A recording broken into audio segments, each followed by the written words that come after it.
Perkenalkan, saya Monica Febrina dengan NIM 2032100033 dari Program Studi Manajemen Pendidikan Islam kelas 6B. Adapun tujuan saya membuat video ini untuk memenuhi tugas mata kuliah Sistem Penjaminan Mutu Pendidikan sebagai tugas ujian akhir semester mengenai akreditasi sekolah yang diampu oleh Bapak Dr. Jamaluddin MPDI.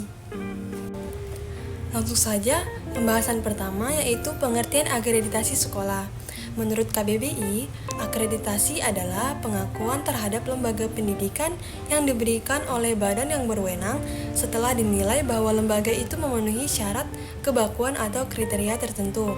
Nah, maka dalam hal ini, arti akreditasi adalah pengakuan dan penilaian terhadap suatu lembaga pendidikan tentang kelayakan dan kinerja suatu lembaga pendidikan yang dilakukan oleh Badan Akreditasi Nasional, sekolah atau madrasah yang kemudian hasilnya berbentuk pengakuan peringkat kelayakan. Pembahasan yang kedua yaitu mengenai tujuan akreditasi sekolah. Menurut keputusan Mendiknas nomor 87 tahun 2002, akreditasi sekolah bertujuan untuk yang pertama, memperoleh gambaran kinerja sekolah sebagai alat pembinaan, pengembangan, dan peningkatan mutu. Nah, yang kedua, meningkatkan tingkat kelayakan suatu sekolah dalam penyelenggaraan pelayanan pendidikan.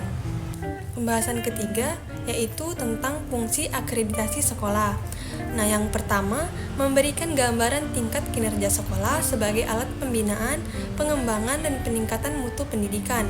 Yang kedua, memberikan jaminan kepada pihak bahwa sekolah yang telah terakreditasi dapat menyediakan layanan pendidikan sesuai standar yang ditetapkan. Dan yang ketiga, memberikan layanan publik bahwa siswa akan mendapatkan pelayanan pendidikan yang baik sesuai persyaratan standar nasional. Yang keempat, manfaat akreditasi sekolah. Nah, beberapa manfaat adanya akreditasi sekolah adalah yang pertama, acuan dalam peningkatan mutu dan pengembangan sekolah atau madrasah. Yang kedua, umpan balik untuk memberdayakan dan mengembangkan kinerja warga sekolah atau madrasah dalam rangka menerapkan visi, misi, tujuan, sasaran, strategi, dan program sekolah atau madrasah.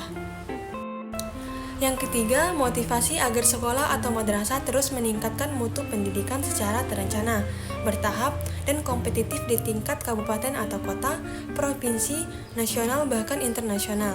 Yang keempat, informasi bagi sekolah atau madrasah untuk mendapatkan dukungan dari masyarakat, pemerintah, maupun sektor swasta dalam hal profesionalisme, moral, tenaga, dan dana. Serta yang terakhir yaitu acuan bagi lembaga lain dalam mempertimbangkan sekolah atau madrasah sebagai penyelenggaraan ujian nasional. Yang kelima, yaitu standar akreditasi sekolah.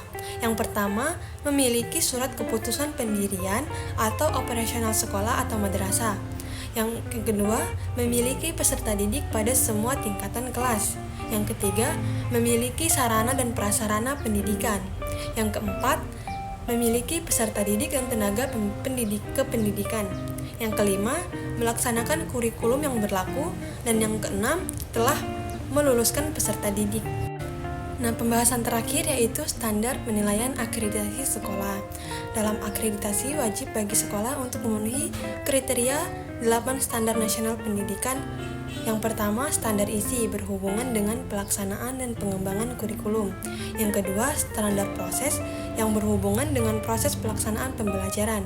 Yang ketiga, standar kompetensi lulusan berhubungan dengan pencapaian standar hasil belajar peserta didik. Yang keempat, standar pendidik dan tenaga kependidikan berhubungan dengan kualifikasi dan kompetensi tenaga pendidik. Yang kelima, standar sarana dan prasarana berhubungan dengan infrastruktur institusi pendidikan.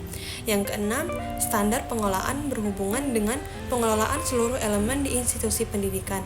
Yang ketujuh, standar pembiayaan pendidikan berhubungan dengan anggaran sekolah. Dan yang terakhir, standar penilaian pendidikan berhubungan dengan penilaian analisis dan evaluasi hasil belajar peserta didik. Demikian video tugas pembelajaran untuk memenuhi tugas ujian akhir semester yang telah saya buat. Lebih dan kurang saya mohon maaf. Terima kasih. Wassalamualaikum warahmatullahi wabarakatuh.